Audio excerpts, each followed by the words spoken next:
healthcare reform. It's on a lot of our minds. After all, the Affordable Care Act, or ACA, will be in full swing by January 2014. But many people still have questions about what the ACA is and how it will impact them. We're going to walk you through the ACA and help you understand how it could affect your coverage and costs. And we'll discuss your options for finding a plan that's right for you. Let's start with why the Affordable Care Act came about: to cover more people and add more healthcare benefits. That's a good goal, but it comes at a cost. Take 4 of the most sweeping changes. First, everyone, no matter their current health condition, is guaranteed to get insurance. In fact, everyone is required to get insurance or pay a penalty. But as penalties go, the ACAs are pretty minimal. It will be cheaper for many relatively healthy people to pay the penalty rather than pay for basic health insurance. So a higher percentage of people entering the insurance pool will have health issues for which they file claims, thus increasing costs that must be spread to everyone. The next big change applies to benefits. All insurance policies will be required to include 10 categories of essential benefits. As a result, millions of people will get more coverage than they currently have, or in many cases need.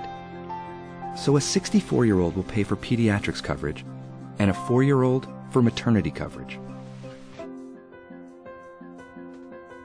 The third major change limits how much premiums can vary based on a person's age or health. That means younger, healthy people will subsidize coverage to pay for older, less healthy people.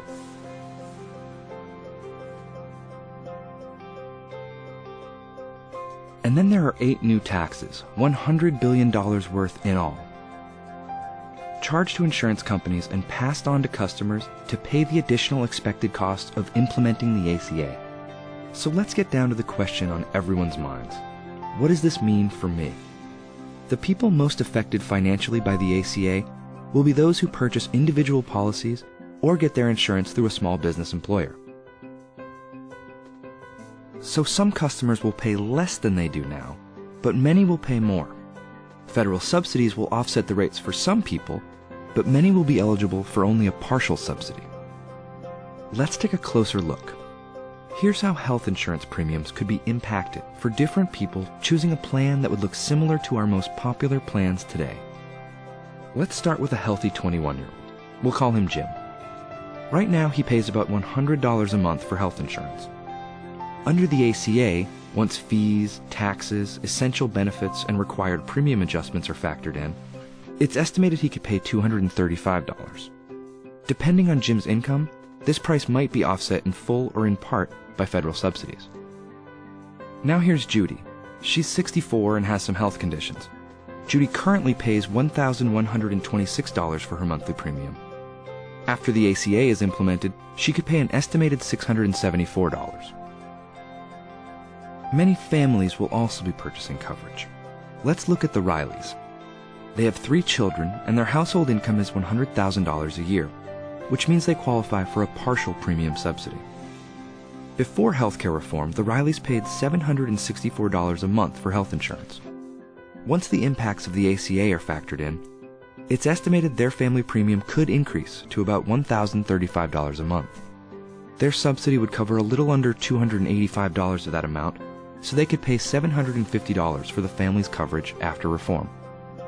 That gives you a general idea of how the ACA alone could affect premiums. And there are other factors, like rising medical costs. But how will Blue Cross and Blue Shield of North Carolina customers be impacted specifically? Well, due to the impacts of the ACA, about half of our customers could see their premiums increase by 50% or more before federal subsidies. And we expect about half of our customers might qualify for subsidies, which will help offset their costs. The amount of those subsidies can vary greatly among individuals. Of course, subsidies don't actually reduce the cost of coverage. They simply shift it to someone else. There are 3 ways to go about purchasing insurance. You've probably heard about health insurance exchanges. The exchange is an online marketplace where various private insurance companies offer their plans. This enables people to review plans, compare prices, and enroll. and find out if they're eligible for federal subsidies. It's important to know that the exchange is the only place to apply for subsidies. It provides step-by-step instructions to guide you through the process. You can also contact health insurance companies directly or speak to an insurance broker. No doubt, there is a lot to take in. But we're dedicated to helping you find an insurance plan that meets your needs and to keeping premiums as affordable as possible. Find out more